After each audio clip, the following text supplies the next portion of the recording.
Hi అండి, good morning. Welcome back to ఎంజడాబాకా ఛానల్కి. So 29/6/2025 afternoon session. ఓకే, చూద్దాము ఏమేమి వచ్చాయో.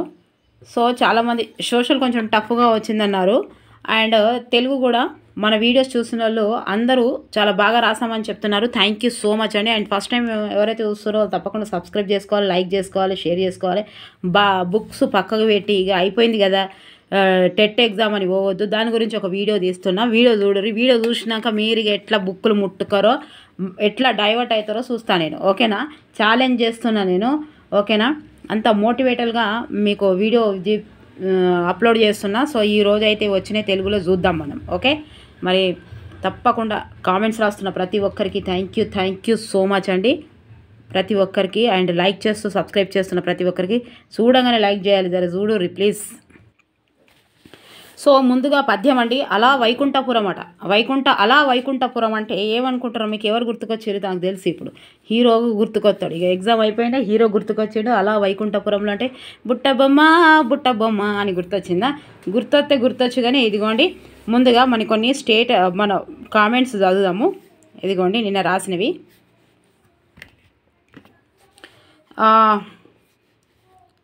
ఇదిగోండి, thank you madam, morning Telugu paper చేస్తున్న మీ వాయిస్ని వినిపిస్తున్నట్టుగా అనిపించింది, చాలా బాగా రాశాను. తెలుగు పేపర్ అయితే థ్యాంక్ యూ సో మచ్ అండి.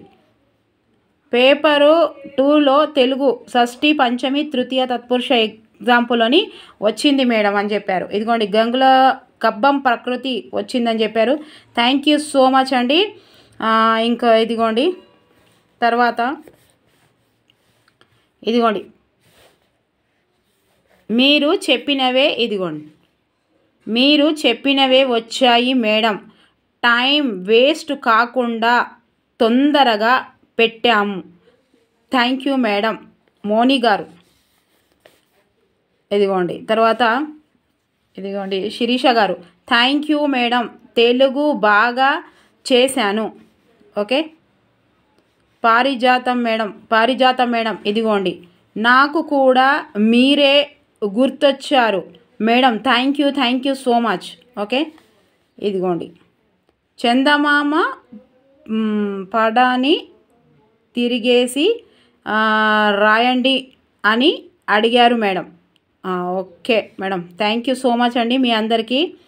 అండ్ ఇదిగోండి, ఇంకేం రాశారు సెకండ్లో. ఇగో 5 వచ్చిందంట చూడండి. నేను ఒకటి స్పెషల్గా చేయమని అడిగితే చేశాను, ఎవరో అడిగితే చేశాను. 5 క్వశ్చన్ వచ్చింది మేడం అని చెప్పారు. తర్వాత ఇగో శ్రీలత మేడం. హాయ్ మేడం, నేను బస్లో వింటున్నాను. ఏది ఇప్పుడు 6th క్లాస్ నేను రివిజన్ సోషల్ చెప్పింది, నేను బస్సులో వింటున్నాను మేడం. తర్వాత ఇదిగోండి, కవిత మేడం, నిన్న ఆఫ్టర్నూన్ WTO 1995 వచ్చిందని రాశారు. Thank you so much madam. Morning video చేసినప్పుడు ఆఫ్టర్నూన్ వీడియో కోసం చెప్తున్నారు. ఇదిగోండి, కవిత గారు, థ్యాంక్ యూ సో మచ్ అండి. ఇంకేమొచ్చాయి చూడం. ఆఫ్టర్నూన్ క్లాస్ చేయండి మేడం. చేస్తున్నాను మేడం. ఇంకా కొన్ని దొరికేటి ఉన్నాయి క్వశ్చన్లు, ఎందుకో మరి బాగా దొరకలేవు అవి. ఆఫ్టర్నూన్ క్లాసులు చెయ్యండి మేడం. ఓకే, మీ క్లాసులు చాలా, ఇదిగోండి స్వప్న మేడం, మీ క్లాసులు చాలా యూజ్ అయ్యాయి మేడం. Thank you madam. ఇదిగోండి, ఇక్కడ ఏ మేడం చెప్తున్నారు? సునీత మేడం. మ్యామ్, తెలుగు మీరు ట్రిక్స్ అయితే ఎలా చెప్పారో అలానే వచ్చాయి, అలానే సైకాలజీ కూడా ma'am. Thank you so much. ఇదిగోండి మేడం, సంధ్యా మేడం, నిన్న వచ్చాయని రాశారు. నేను చేశాను ఇప్పుడు కొన్ని రాసి, కబ్బం ప్రకృతి ఇవన్నీ. ఓకే, ఇదిగోండి మేడం, ఇదిగోండి, డిఎస్సికి కూడా మాకు సపోర్ట్ చెయ్యండి మేడం. మీ వీడియోస్ చూస్తే బోర్ ఉండడం లేదు. తరల అర్థం మార్నింగ్ సెషన్లో వచ్చినాయి. ఓకే, థ్యాంక్ యూ మేడం, మీరు చెప్పినవే చాలా వచ్చాయి తెలుగులో. థ్యాంక్ యూ అక్క. ఓకే, ఇదిగోండి, చూస్తున్నారు కదా ఇవన్నీ. సో ఇవన్నీ గ్రూప్ ఉంటే మనం వేసుకుందాం ఇక కదా. సో ఇదిగోండి, మీరు చెప్పినవే వచ్చాయి మేడం, టైం వేస్ట్ కాకుండా తొందరగా పెట్టారన్నారు. ఇదిగోండి, నీ వీడియోలు చూసి 25 మార్క్స్ చేశాను Telugu madam thank you. Okay Bhagyalakshmi గారు థ్యాంక్ యూ సో మచ్ అండి, థ్యాంక్ యూ. ఇంట్లో నాదేం లేదు మేడం, మీదే ఉన్నది మొత్తము, బాగా కష్టపడ్డారు కాబట్టి వచ్చింది. సో ఇప్పుడు ఇక చూద్దాం మనము, ఎందుకంటే ఇప్పుడు అగో డిఎస్సి డిఎస్సి కూడా చేయమంటున్నారు కదా, తప్పకుండా చేసే ప్రయత్నం అయితే తప్పకుండా చేస్తా. ఇప్పుడు ఎలా వచ్చాయి, ఎలా రాశారు ఎగ్జామ్ అనే దానిపైన వాళ్ళ ఫీడ్బ్యాక్ తెలుసుకోవడం మీకు కూడా ఇంపార్టెంటే కాబట్టి నేను అలా చూపించాను. సో పద్యంలో ఫస్ట్ దండి, ఉత్పల పర్యంకం అంటే ఏమిటిదంటే కలువల పాన్పు అన్నట్టు, కలవల పాన్పు అంటే ఇక మీద కలవల పాన్పు, కమల పూల దాన్ని ఏమంటారు మనం పండుకునేదాన్ని, పూల పాన్పు ఎట్లా అంటామో అవే ఆ పాన్పు ఎట్లా అంటామో అట్లా కలవల పాన్పు అంటే. నాగేంద్ర అనే పదం ఎవరిని సూచిస్తుంది? గజేంద్రుని చూపిస్తుంది. ఓకే ఇక్కడ ఉన్నాడు కదా, అలా వైకుంఠలం పాహియాన్ అని సరంబైనది అని. ఓకే ఇది ఎండ్లకేలు వచ్చింది అని అంటే గజేంద్ర మోక్షం నుంచి పోతన భాగవతంలో నుంచి గ్రహించబడినది. ఓకే తర్వాత అలా వైకుంఠపురంలో విష్ణువు విన్నదేమి? పాహియ. రమ వినోది అంటే ఎవరు? రమను వినోదించేవారు ఎవరు? రమ అంటే ఎవరు? లక్ష్మి, అందరికీ తెలుసు. వినోది అంటే ఎవరు? విష్ణువు, అంటే విష్ణువు అని అర్థం. ఇది ఎలా రాశారో చూసుకోండి. ఒక తిక్కన్నను మయూర సన్నిభ అని పేర్కొన్నది ఎవరు? కేతన. ఇది తిక్కన్న కేతన్న, తిక్కన్న కేతన. ఒకసారి ఇవి కూడా నెగ్లెక్ట్ చేయకండి, డిఎస్సిలో కూడా వచ్చే అవకాశం ఉంది. ఎందుకంటే అక్కడ నుంచి తీసుకున్నాడు కాబట్టి మీరు ఎప్పుడు నెగ్లెక్ట్గా చేయొద్దు. వచ్చిన క్వశ్చన్స్ తప్పకుండా ఒకసారి చదవవలసిందే. ఒక వీడియో నేను చేశాను, ఇప్పుడు వేస్తాను, మీకు అప్లోడ్ చేస్తాను. ప్రీవియస్ పేపర్స్ ఎంత చదవాలి, డిఎస్సికి ఎటు పోతారు, బుక్కులు పెట్టుకొని ఎటు పోతుండ్రు, మళ్ళీ టెట్ అయిపోయిందని రిలాక్స్ అనే విషయం మీ డిక్షనరీ నుంచి తీసేయాలి. నేను ఎట్లా చెప్పాలి అనేది మోటివేట్ చేస్తాను అంతే. ఓకే నేను మోటివేట్ ఒక వీడియో చేశాను, అప్లోడ్ చేస్తాను, మీరు చూడండి. ఏమైనా ఏ సంధి అన్నాడు? మేమైనా ఏ సంధి, మేము ప్లస్ అయినా ఉత్వ సంధి లేదా ఉకార సంధి. ఓకే చిన్నయ్య సూరి నీతి చంద్రిక ఎవరికి అంకితం ఇవ్వబడింది? ఆర్బర్నాట్, ఈస్ట్ ఇండియా కంపెనీ యొక్క చెందినవాడు, దానికి ఈస్ట్ ఇండియా కంపెనీకి చెందినవాడు. ప్రతి పద్య చమత్కారంతో కవిత్వ రాసిన కవి ఎవరు అంటే చేమకూర వెంకట కవి. ఓకే తర్వాత సైరికుడు అంటే రైతు. ఓకే మార్నింగ్ సెషన్లో 30కి 30 మార్కులు మేడం అన్నారు. థ్యాంక్ యూ సో మచ్ అండి. ఎవరికైనా హ్యాపీగానే ఉంటుంది, కానీ అన్ని సబ్జెక్టులలో కూడా రావాల్సిందే. సైరికుడు అంటే రైతు. స్వర్ణకమలాలు అంటే నేను ఎన్నోసార్లు చెప్పిన, ఈ సైరికుడి మనం చెప్పుకున్నదే. ఈ స్వర్ణకమలాలు ఏమని చెప్పిన, ఇల్లెందల సరస్వతి. ఈ సరస్వతి స్వర్ణకమలంలో ఉంటుంది. 7వ తరగతి అని స్టోరీ కూడా చెప్పిన. 7వ తరగతిలో సరస్వతీదేవి నవ్వుకుంటా మంచిగా ఎట్లా ఓ కమలంలో కూర్చుంటుండే సరస్వతీదేవి అని చెప్పిన నేను. సో అట్లా చాలామందికి గుర్తుందని చెప్పారు, ఫోన్ చేసి మా ఫ్రెండ్ చెప్పింది. ఓకే ఇల్లెందుల సరస్వతి స్వర్ణ కమలాలు, స్వరలయలు అనేది కాదు, స్వర్ణ కమలాలు. ఓకే తర్వాత సాయిరెడ్డి అముద్రిత రచన. సాయిరెడ్డి గురించి మంచిగా మనం చెప్పుకున్నాము. అముద్రిత రచన అనేది ఆరోగ్య రహస్యం. రక్తపాతము ఏ సమాసము? రక్తపాతం అంటే రక్తము, అండ్ రక్తము అంటే రక్తము, పాతము అంటే ప్రవహించడం, రక్తం యొక్క ప్రవాహం అంటే ఇది ఇక్కడ చాలామంది కన్ఫ్యూజ్ అయ్యారంట. ఇక్కడ ప్రవాహం అనేది చూసుకోకుండా పాతం అని అనుకున్నారు. పాతం అంటే ప్రవాహం అని తెలియకుండా రక్తం యొక్క ప్రవాహం అని షష్ఠీ తత్పురుష సమాసం యొక్క లోపల. నా శిరమున పోసి కొంటిని నశింపని దుఃఖపుటగ్ని ఖండముల్ అలంకారము. దుఃఖపుటగ్ని ఏ అలంకారం అని అడిగాడు అంటే రూపక అలంకారము. ఎట్లా అంటే దుఃఖానికి అగ్నికి భేదం లేకుండా చెప్పాడు కాబట్టి రూపక అలంకారం. ఓకే దుఃఖపుటగ్ని రూప అలంకారము.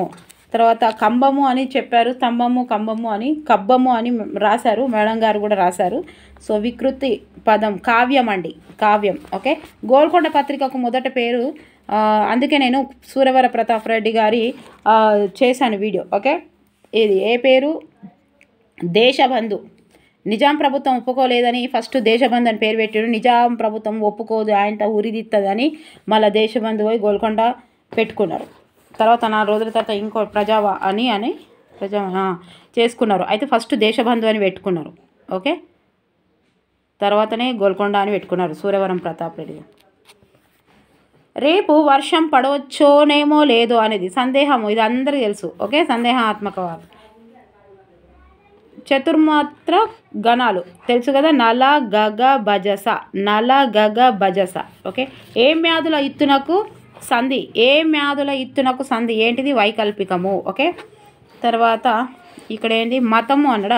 ఎస్, మతము అన్న పదానికి నానార్థం కానిది అడిగాడు చూడండి. ఆన్సర్ వచ్చేసి జాతి. జాతి కానిది అడిగాడు కాబట్టి ఇది హార్డే, ఎందుకంటే అయినవి అన్నీ మనకు తెలియాలి కాబట్టి. అందుకే ఆ నానార్థాలు పక్కకు ఉన్నాయి. కానీ రేపు డిఎస్సి కానీ టెక్స్ట్ బుక్ ప్రామాణికం, ఎన్సీఆర్టీ, ఎస్సీఆర్టీ, సో ఇవి తప్ప ఇంకా సిరీస్ చదివినా కూడా ఇవి ఖచ్చితంగా చదివి అవి చదవాలి. ఎందుకంటే ఒక్కొక్క పాయింట్లో పోతుంది. మనం కొట్లాడినా కూడా ఏ సిరీస్ని పట్టుకొని కూడా అందులో మార్కులు కలపరు. ఓన్లీ టెక్స్ట్ బుక్ ఉంటుంది, ప్రామాణికమైన టెక్స్ట్ బుక్సే, అవి చదివి ఖచ్చితంగా సిరీస్ చదవాలి. చదివితే ఏమవుతుందంటే ఇదో సీక్వెన్స్గా ఎక్కడైనా అర్థం కాకపోతే ఎక్కడ అర్థమవుతుంది. ఓకేనా?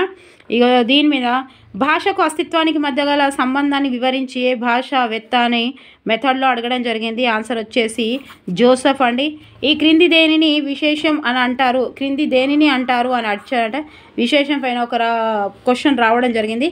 ఆన్సర్ వచ్చేసి నామవాచకం అండి, నామవాచకం. తర్వాత ఇదిగోండి, పాఠ్య సంబంధ అదనపు సమాచారాన్ని సమకూర్చి ఉపాధ్యాయుల బోధనను సుసంపన్నం చేసేవి ఏంటి అంటే పరామర్శ గ్రంథాలు. ఆన్సర్ వచ్చేసి పరామర్శ గ్రంథాలు. ఓకే, ప్రామాణికత, విశ్వసనీయత, ఔపయోగ్యత అనే లక్షణాలు ఎలా ఉంటాయంటే ఉత్తమ పరీక్ష లేదా ఉత్తమ నికషలో ఉంటాయనే విషయం గుర్తుంచుకోండి. మంచి దస్తూరిని అలవర్చుకోవడానికి ఉపకరించే లేఖనము అందులో రెండిచ్చాడో ఒకటిచ్చాడో తెలియదు. మరి దుష్టలేఖనము అంటే దృష్టలేఖనము అని అంటే చూసి రాయడం, చూసి రాత. మంచి దస్తూరి అంటే మంచి రాత కదా. ఆ తర్వాత ఉక్త లేఖనం అంటే చెప్తుంటే రాసేది, ఇది డిక్టేషన్ కిందికి వస్తుంది, చూడకుండా రాసేది. మరి రెండు ఇచ్చినప్పుడు చూచిరాతకైతే మనకు ఏమొస్తుంది? ఇదే వస్తుంది, దృష్టలేఖనం. ఇవి రెండు ఉన్నప్పుడు ఇది లేనప్పుడు ఉక్త లేఖనం. ఉక్త లేఖనం అంటే చూచిరాత, డిక్టేషన్ అని గుర్తుపెట్టుకోవాలి. ఓకే, ప్రీవియస్ బిట్స్ చేసినప్పుడు అందులో ఉన్నది చూడండి ఒక్కసారి. సో అందుకే ఇది దయచేసి ఒక్కసారి చూడండి అని చెప్పాను నేను. చిన్న చిన్న వర్డ్సే కానీ మనకి ఇప్పుడు వస్తే వచ్చినాయని తెలుస్తుంది. ఆ బుక్లో మనం వెతికి ఎట్లా చదువుతాం, అందుకే మొత్తం చదవాల్సింది తప్పకుండా. ఓకే, తర్వాత ఇదిగోండి తెలుగు. మరి తెలుగు చాలా ఈజీగానే ఉంది అని చెప్పారు. ఒక ప్యాసేజ్ ఇచ్చారని చెప్పారు. మరి ప్యాసేజ్లో ఇంకా 4 క్వశ్చన్స్, దీంట్లో 4 క్వశ్చన్స్, 8 క్వశ్చన్స్ అన్నీ ఈజీగానే ఉన్నాయి. స్వర్ణ కమలాలు రాస్తాడు, సైనికుడు అంటే రాస్తాడు, ఏ మేధలకు ఇత్తునకు రాస్తాడు, రేపు వర్షం వచ్చునో రాదో రాస్తాడు. భయపడకండి, గోల్కొండ పత్రికను, దేశబంధం తెలుసు, రక్తపాతం అనేది కొంచెం కన్ఫ్యూజ్ అయ్యారని చెప్పారు. సాయిరెడ్డి అముద్రిత రచన ఆరోగ్య రహస్య, సాయిరెడ్డి గురించి మంచిగా చెప్పుకున్నాం మనము. వర్షం పడతలేదని బాగా తాగుతండేమో ఉన్నదని చెప్పినాము. ఇల్లెందుల సరస్వతి, స్వర్ణ కమలారు, చిన్నయ్య సూరి, నీతి చంద్రిక ఇంతకుముందు కూడా వచ్చింది, ఇవి కూడా వస్తాయి. మళ్ళీ రమా వినోది అంటే ఎవరు? విష్ణు. తిక్కన్న మయూర సన్నభ అని పేర్కొన్నది ఎవరు అంటే ఇది మళ్ళీ వచ్చే అవకాశం ఉంది. తెలుగు పండితులు రాసే వాళ్ళకు దయచేసి బుక్స్ పక్కకు పెట్టి ఓవద్దబ్బా, ఆగాలి ఆగాలి ఇక్కడే. తర్వాత కదే ఇంకా మనం చాలామంది కామెంట్స్ రాశారు, అందులో నుంచి కూడా కొన్ని ఫోన్స్ చేసిన వాళ్ళ దగ్గర నుంచి గుర్తుకు లేవంటున్నారు. పూర్వ భావాత్మక నుంచి వచ్చింది, బండురా నుంచి కూడా ఒక క్వశ్చన్ రావడం జరిగిందని చెప్పారు. కోల్బర్గ్ పైన కూడా రోజు క్వశ్చన్స్ ఎలా వచ్చాయి, ఈరోజు కూడా అప్లికేషన్ టైప్లో వచ్చింది. ఒక క్వశ్చన్ అయితే మా ఫ్రెండ్ చెప్పింది, ఒక క్వశ్చన్ అయితే సగం పేపర్ ఉన్నది అది అని చెప్పింది. సగం పేపర్ ఉన్నదట ఒక క్వశ్చను. సో అది టైం కిల్లింగ్ అని ఇస్తాడు, ఆన్సర్ ఈజీగానే ఉంటుంది. ఎరిక్సన్ గురించి కూడా ఒకటి రావడం జరిగింది. మేడం చెప్పారు శైశవ దశ గురించి కూడా ఒకటి అడిగారని, తిరోగమన పద్ధతి గురించి అడగడం జరిగిందని చెప్పారు. తర్వాత సోషల్ కూడా ఎక్కువ క్వశ్చన్స్ ఇంకా మనకు తెలియదు. గడ్డు భూమి WTO ఎప్పుడు స్థాపించిందంటే 1905 జనవరి 1 అని చెప్పారు. భూపటలంలో ఏం దొరుకుతాయి, భూ ప్రవాహంలో ఉంటాయి కదా, భూపటలంలో ఏం దొరుకుతాయి అని చెప్పారు. సో గడ్డి భూముల గురించి కూడా ఒక క్వశ్చన్ రావడం జరిగిందని చెప్పారు. శాసనసభ గురించి కూడా అడగడం జరిగిందని చెప్పారు. కంప్యూటర్ ఏ ఉపకరణం అని చెప్పారు. దృష్ట, శ్రవణ, చూసడం, వినడమా, రాయండి. కంప్యూటర్ అనేది ఏ ఉపకరణమో కామెంట్ చేసి కామెంట్ రాయండి. ఫ్రాన్స్ గురించి కూడా జరగడం అని చెప్పింది, ఇంతకంటే ఎక్కువ గుర్తుకులేవు అని చెప్పారు. సో ఇక ఉన్నాయి ప్రస్తుతం మన దగ్గర ఉన్నాయి. ఇప్పుడు ఒక 4 క్వశ్చన్స్ ఏమో లేవు తెలుగులో, దాదాపుగా అన్నీ ఉన్నాయి 24 క్వశ్చన్స్ వరకు. సో మీరు దయచేసి ఇక ఇప్పటి వరకు చదువుకున్నారు. ఇక ఇప్పటి నుంచి రేపటి నుంచి పోతా, ఇక పక్క పోతా, ఏడు పోయినా సరే ఎక్కడ పోయినా సరే రోజు ఒకటే కన్సిస్టెన్సీలో చదవాలి. తప్పకుండా బుక్కులు పెట్టొద్దు, బుక్కులు పక్కకు పెట్టొద్దు. ఫామ్లో ఉన్నారో అదే ఫామ్ని యూజ్ చేయాలి. అంతే మరి, ఓకేనా. ఎగ్జామ్స్ రాసి వచ్చారు కాబట్టి రిలాక్స్ అవ్వాల్సిన అవసరం లేదు. ఒక్కటైతే అయిపోతుంది. ఇక ఇప్పుడు మార్నింగ్ చేసిన వాళ్ళు ఎవరైనా చెప్పినా సరే, ఎక్కడైనా కనిపించినా నేను మొత్తం కలెక్ట్ చేసి నేను వీడియో చేస్తా. డిఎస్సి మేడం తప్పకుండా డిఎస్సి కోసం చేస్తాను కామెంట్ పెడుతున్నారు. తప్పకుండా చేస్తానండి, సిలబస్ తీసుకొని చేస్తా. ఓకే, ఇప్పుడు నెక్స్ట్ వీడియో చేస్తానండి మోటివేట్గా. అది ఒక్కసారి చూడండి దయచేసి, ఓకేనా. టెట్ అయిపోయింది కదా, మరి ఇదేంది నెక్స్ట్ అనేది. ఓకే, మరి నచ్చితే లైక్ చేయాలి, సబ్స్క్రైబ్ చేయాలి, షేర్ చేయాలి, చదువుతుండాలి. తప్పకుండా రిలాక్స్ కావద్దు. ఫామ్లో ఉన్నారు కాబట్టి ఫామ్లోనే ఉండాలి. ఓకే, ప్రతి ఒక్కరు ఈరోజు ఏం చేయాలో నేను నెక్స్ట్ వీడియోలో చెప్తా. Okay, thank you for watching. బాబాయ్, టేక్ కేర్. అండ్ చాలా ఓపికగా చాలామంది క్వశ్చన్ ఆన్సర్స్ కూడా రాశారు. థ్యాంక్ యూ సో మచ్ అండి. అండ్ మీ అసలు ఎగ్జామ్ రాస్తుంటే కూడా మీ వాయిస్ అనేది నా చెవుల వస్తుంది మేడం అని చెప్పారు. అండ్ బోర్ రావట్లేదు మీ క్లాస్ అని చెప్పారు. డిఎస్సి వరకు కూడా ఇట్లాగే సపోర్ట్గా ఉండండి అని చెప్తున్నారు. దేవుడు దయవల్ల బ్రతుకుంటే ఖచ్చితంగా చేస్తానండి, ఎందుకంటే అలాగే మాట్లాడాలి కదా. బ్రతుకుంటే చేస్తాను, తప్పకుండా చేయడానికి ప్రయత్నం మాత్రం తప్పకుండా చేస్తా 100%. నేను మొత్తం సిలబస్ తీసుకొచ్చి, లాస్ట్ ఇయర్ సిలబస్ అంతా ఉంది నా దగ్గర. తెలుగు అయితే తెలుగు, ఇంగ్లీష్ అయితే ఇంగ్లీషు, హిందీ అయితే ఇంగ్లీష్ అంటున్నా, తెలుగు, సోషలు, ఇంకా మనకేమేం కావాలో సిలబస్ అవన్నీ తీసుకొచ్చి పెట్టి ఒక్కొక్క సిలబస్ అయిందా లేదా చూసి మీకు వీడియోస్ చేస్తాను. మీరు మాత్రం స్కిప్ చేయకుండా సబ్స్క్రైబ్ చేసిన వాళ్ళు మళ్ళీ సబ్స్క్రైబ్ తీసుకోకుండా ఉండండి దయచేసి. ఎందుకంటే టెట్ రాసినాం కాబట్టి, మనం టీచింగ్ ఫీల్డ్లో ఉన్నామే కాబట్టి ఖచ్చితంగా ఎక్కడో ఒకటి పనికొస్తుంది. లక్ష్యాన్ని విరమించుకోవద్దు, ప్రయత్నంలో విరమించుకోవద్దు, ఉపసంహరించుకోవద్దు. ప్రయత్నం చేయడంలో ఉపసంహరించుకోవద్దు. నీ లక్ష్యం, నీ గమ్యం చేరే వరకు నువ్వు ఆగొద్దు. అంతే కదా. మీకు నచ్చినట్టు ప్లీజ్ లైక్ మాత్రం చేయండి. నచ్చినట్టు ప్లీజ్ నచ్చంగానే చేయాలి లైక్, ఓకేనా. ఎక్స్పెక్టేషన్ చేస్తున్నా. ఆల్ ద బెస్ట్ అండి. వచ్చే డిఎస్సి తప్పకుండా పడుతుంది. డిఎస్సి దాంట్లో నో డౌట్, 100కి 100 కాదు 200% పడుతుంది. 6,000 ఎత్తాడా, 10,000 వేస్తాడా, ఇంకా 4,000 కలుపుతాడా అనే విషయం కన్ఫ్యూజ్ తప్ప, నీ సబ్జెక్టు, నీ విషయం నీకు ఆడే పక్కకే ఉంటుంది. నువ్వు ఎటు పోతున్నావో, ఏం చేస్తున్నావో నీకు అనవసరం. నువ్వు మాత్రం చదువుకుంటూ కూర్చోవాలి. నెక్స్ట్ కొంచెం క్లారిటీగా చెప్తా. ఓకే, మరి నచ్చితే లైక్ చేయాలి, సబ్స్క్రైబ్ చేయాలి, షేర్ చేయాలి. పోతా అంటా పోవా అంటే అలా వైకుంఠపురం అనగానే అల్లు అర్జున్ గుర్తురాని వాళ్ళు ఎంతమంది ఉన్నారో నాకు కామెంట్ చేయండి. మేడం ఎగ్జామ్స్ అయిపోయినాయి జోక్ చేస్తున్నారంటే కాదు. అలా వైకుంఠపురం అంటే బుట్టబొమ్మ అని గుర్తుకు రాని వాళ్ళు, గుర్తుకొచ్చిన వాళ్ళు కామెంట్ చేయరు. నాకు గుర్తుకొచ్చింది మేడం అని. ఓకేనా, ఎగ్జామ్స్ అయిపోయినాయి కదా ఇప్పుడు. ఓకే, మరి థ్యాంక్ యూ సో మచ్ అండి. Thank you so much. ఏదిగో గతం గతః, వచ్చేది సుప్రభాతః, అంతే. ఓకే, వస్తే మంచిది, రాకపోతే ఇంకా మంచిది. జీవితం, చదువు అనేది పార్ట్ ఆఫ్ లైఫ్ అండి. పార్ట్ ఆఫ్ లైఫ్ చదువు అనేది కేవలం మస్తు పెద్దగా ఉంది లైఫ్. మనం బ్రతుకున్నంత కాలం ఎప్పుడు చూస్తామో తెలియదు, కానీ బ్రతుకున్నంత ఆశ ఉంటుంది మనిషికి. ఎప్పుడు చూస్తామో తెలియదు కదా. అయినా కూడా ఉన్నన్ని రోజులు బాగానే చేసుకుంటాం, అంత బాగానే ఉంటాం. ఓకే, ఎప్పుడు ఎట్లా ఎలా చేయాలో ఓకే నాకు తెలిసిన ప్రకారం నేను చెప్తాను. మీరు దయచేసి కామెంట్స్ అయితే రాయండి. ఓకే, బుట్టబొమ్మ హీరోయిన్ గుర్తొచ్చిందా లేకపోతే హీరో గుర్తొచ్చాడా అనేది. Okay, thank you for watching. బాబాయ్, టేక్ కేర్. డిఎస్సితో మీరు చాప్కి స్వట్టే వరకు ప్రపంచానికి పౌరులను పరిచయం చేసే వృత్తిని ఎంచుకునే దశలో ఉన్నారు మీరు కాబట్టి ఇక మీ ప్రయత్నాలు ఎట్లుంటాయో గదే. మీరు డిస్టిక్ లెవెల్లో ప్రయత్నమా, ఒలింపిక్లో ప్రయత్నమా? డిస్టిక్ లెవెల్లో ఆడుకునేది ఉంటే డిస్టిక్ లెవెల్ ప్రయత్నాలు జరుగుతాయి, ఒలింపిక్లో ఆడేది ఉంటే ఒలింపిక్ గెలుపుకి ప్రయత్నాలు జరుగుతాయి. ఇప్పుడు మీరు చేసే గెలుపు ఏంటి, మీరు ఆడే ఆట ఏంటి? మీరు ఆడుతున్న ఆట మీ ఊరు వరకు ఆడుతున్నారా, మీ ఇంట్లో వరకు ఆడుతున్నారా, మీ కుటుంబం వరకు ఆడుతున్నారా? ఇప్పుడు మీకు తెలుసుకోవాల్సిన విషయము దగ్గరలోనే ఉన్నది. దగ్గర కాదు, ఈరోజే ఇప్పటి నుంచే ఆ ఆట మొదలు పెట్టాలి. Okay, done. గెలుస్తామా గెలవమా అనేది డజంట్ మ్యాటర్. ఆట మొదలు పెట్టావా లేదా అనేది ముచ్చట. ఓకే, అంతే మరి. Thank you for watching. బాబాయ్, టేక్ కేర్. నెక్స్ట్ వీడియోతో మీ MMZ అబాకా ఛానల్ మీ ముందుంటుంది. జర MMZ ఇక అయిపోయింది కదా మేడం, ఏ రిజల్ట్ వస్తుంది దాని గురించి టెన్షన్ తీసుకోవద్దు. ఇక రుచులు చూడుర్రు, జర రుచులు చూసి కామెంట్ చేయరాదు. నేను ఎంఎంజెడ్ అబాక చూస్తా అని. రుచులలో మీకు బిర్యానీలు ఉన్నాయి, మరాగులు ఉన్నాయి, అన్నీ ఉన్నాయి. అన్ని ఐటమ్స్ పిల్లల కోసం కూడా చాలా చాలా ఐటమ్స్ ఉన్నాయి.